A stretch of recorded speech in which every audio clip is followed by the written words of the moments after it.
Përshëndetje të gjithëve, unë jam Atisa nga Atisa's Kitchen dhe sot do ju sjell një recetë tradicionale shumë të pëlqyer nga të gjithë. I thon vesh rapi, ca të tjerë i thon pufka, unë kam sjell një version të tyre, por sot do të sjell një version ndryshe, ndoshta versioni më i pëlqyer dhe nuk do harroj t'ju kujtoj, nëse jeni të rinj në kanalin tim, mos harroni të bëni subscribe e të shtypni butonin e zilës, sa herë postoj një recetë të re, ju do të merrni një njoftim.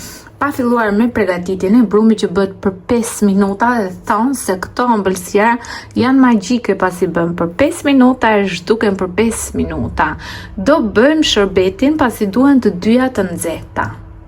Për shërbetin në një tenxhere do na duhen 2 gota me sheqer. Ja edhe gota e dytë e sheqerit. Do të shtojmë 3 gota me ujë, kam shtuar një gotë, kjo është gota e dytë, edhe gota e tretë e ujit. Do të shtojmë një shkop me kanellë dhe ca karafila, këto me dëshirë, jo të domosdoshme, por unë i shtoj sepse më pëlqen shumë aroma e tyre. Dhe të fundit do të shtojmë një fet me limon, do e vendosim të ziejë në zjarr për 10 deri 15 minuta. Ndërkohë unë e kam lënë shërbetin të ziejë sepse na duhet shërbeti i vartë dhe pufkat të ngrohta. Në një tas të madh kemi shtuar 3 vezë, ndërkohë kam vendosur furrën që të ngrohet në 180 gradë Celsius, pasi kur vendosim veshjet e arapit në furrë duhet të jetë e ngrohur. Do të shtojmë tek vezët 3 filxhana kafe me vaj, filxhanat nuk duhet të mbushen plot. Edhe filxhani i dytë. Edhe filxhani i tretë dhe i fundit me vaj. Tani do i përzijem mirë vezët bashkë me vajin derisa na krijohet një masë homogjene. Pra vezët duhet të rrihen mirë përpara se të bashkohen me përbërësit e ngurtë.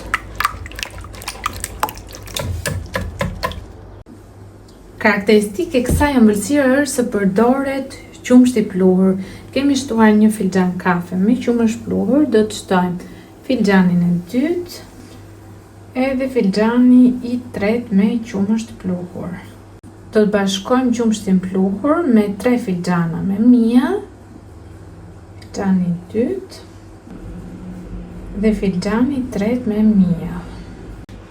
Do të bashkojmë një lugë kështu të vogël kafe me sot buke dhe të gjithë përbërësit që kemi vendosur në tas. Do i përzijem mirë me njëri tjetrin që të na krijohet një masë homogjene. Përzijem përbërësit e langshëm me përbërësit e ngurtë dhe ndërkohë do të shohim edhe konsistencën e brumit që do të na formohet.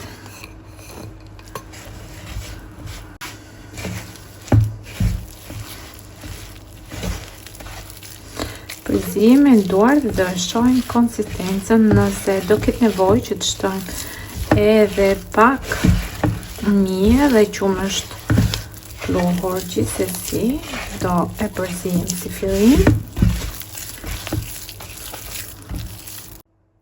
Brumi është mbledhur, por unë do i shtoj edhe rreth një lugë gjelle mijë dhe afërsisht pa aq qumësht pluhur. Ja dhe qumësht i pluhur edhe rreth 2 lugë gjelle më shumë. Brumi do t'jetë gjithsesi ngjitës, por duhet që të mblidhet. Ja shikoni tani sa mirë që po na mblidhet. Do e punojmë që masa të bëhet sa më homogjene.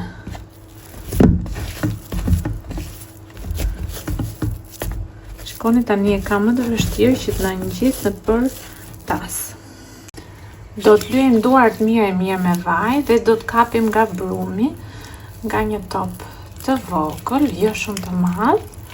Do formojmë topë dhe kështu do bëjmë rreth 12 ose 14 topë. Në fillim duken të vegjël, por fryen kur piqen. Ndërkohë furrën e kemi të ndezur. Vazhdojmë kështu, ndajmë të gjithë pjesët e brumit.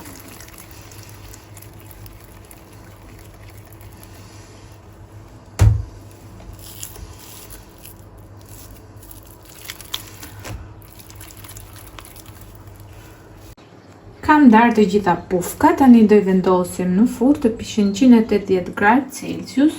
Nuk duan shumë, rreth 10-15 minuta, por gjithsesi do I shohim sa fillojnë të marrin ngjyrë të artë në sipërfaqe.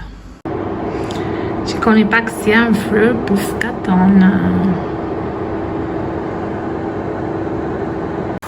Pufkat tani janë gati, unë do I kaloj në një tepsi tjetër dhe shpejt e shpejt, siç është shërbeti I vluar, do I përvëlloj. I kam kaluar të kjo tepsia e vogël dhe tani jemi gati për t'i hedhë shërbetin e val. Direkt, pra do hedhim mbi pufka shërbetin e val dhe do presim derisa ta marrin të gjithë shërbetin. Që tani këto e kanë marrë pjesën më të madhe të shërbetit, por ne do presim edhe pak që ta marrin dhe ta thithim plotësisht. Kanë filluar edhe të zbuten, ndërkohë dhe mund t'i ktheni nga të dyja anët që të marrin shërbet nga të dyja anët.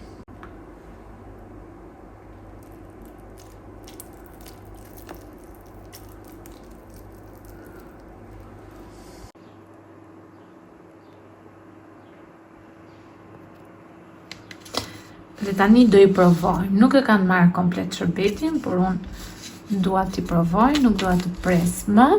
Ju faleminderit që ndoqët videon deri në fund, shihemi dhe dëgjohemi në videon e radhës dhe mos harroni të bëni subscribe, shtypni atë butonin e zilës që të njoftoni sa herë postoj recetat e reja, ju bëft mirë nëse I provoni.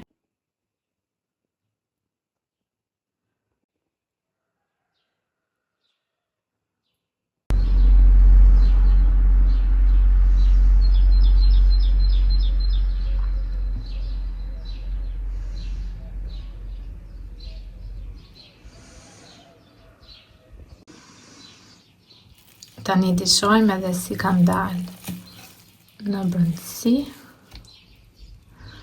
të buta, të shkrifta, plot shije, ju bëft mirë nëse I provoni dhe na shkruani aty në koment si I quani ju këto ëmbëlsira.